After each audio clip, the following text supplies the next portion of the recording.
Welcome to The Explainer. Today, we're diving into a guide that offers a pretty provocative perspective on the future of wealth and ownership. It's built on this idea that a massive global shift is already happening, and figuring it out is the key to whatever comes next. So, the entire guide we're looking at really centers on this one widely circulated phrase. But it argues there's a flip side to this statement that people miss. Sure, you might own nothing, but someone is going to own everything. The source suggests this isn't just some catchy slogan, but the actual key to understanding what it calls a huge, ongoing transfer of wealth.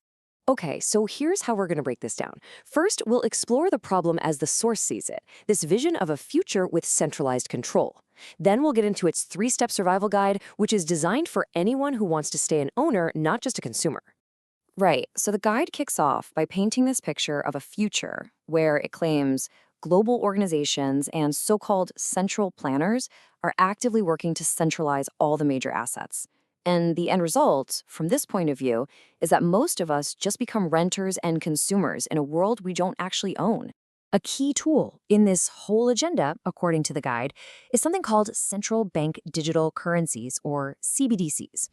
Now, it argues these aren't just a new digital version of cash. No, it sees them as a system built for total command and control, one that would allow for the tracking of every single penny you ever spend. So, how did we get here? I mean, that's the big question, right?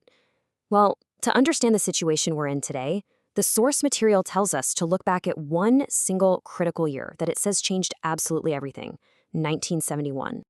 Now, this is where it gets really interesting. The source connects these two major events from the very same year. It suggests that having a major central planning organization pop up right around the same time that money got disconnected from gold, well, that wasn't a coincidence. It says those two things laid the groundwork for the financial system we're all living in today.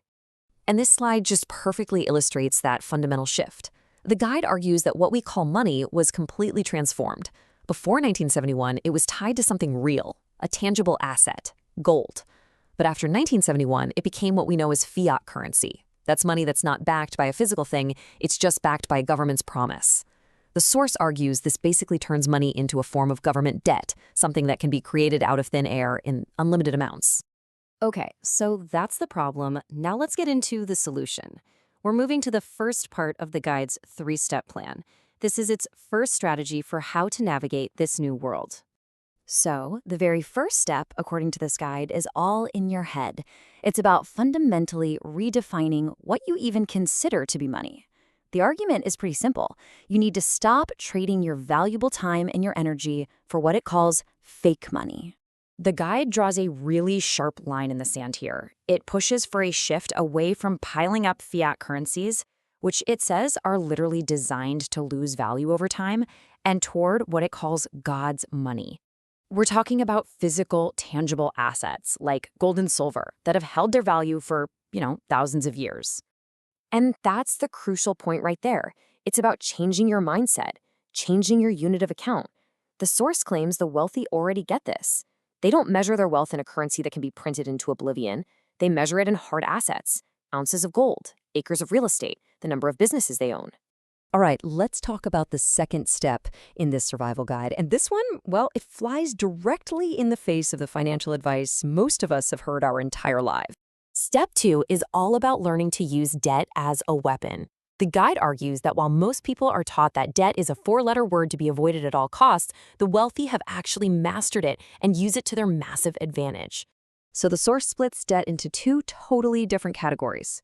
You've got bad debt, which is what you use to buy liabilities, things that just take money out of your pocket. But then there's good debt. And this, it argues, is what the wealthy use to acquire cash-flowing assets, allowing them to build entire empires using what's called other people's money. And here's the three-part playbook it lays out. This is the strategy for turning debt from something that crushes you into a powerful advantage. You use the government's own tax rules, like depreciation on real estate, which is just an accounting trick that lets you deduct an asset's cost over time, to legally pay little to no taxes. Okay, on to the final step in the survival guide. So, after you change your relationship with money and debt, the source says the last piece of the puzzle is all about creating real independence. And that final piece of the strategy, step 3, is to decentralize. But the guide is clear. This doesn't just apply to your assets. It recommends you decentralize your entire life and, maybe most critically, where you get your education. So this means moving your wealth into assets like Bitcoin that operate outside of any one government's control.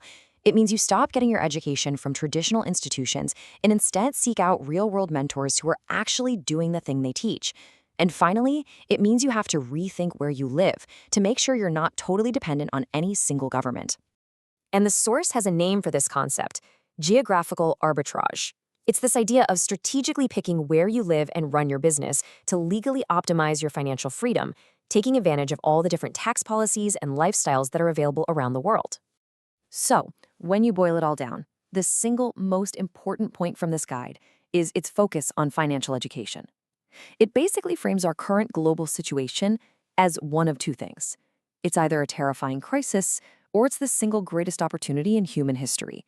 The only difference, it claims, is how high your financial IQ is. And so the source material ends by hitting you with this very direct, very final question. In the kind of future it describes, a future of centralized assets and digital control, it frames everything as a fundamental choice you have to make. And the guide we've just gone through, well, that's its proposed answer for anyone who chooses to be an owner.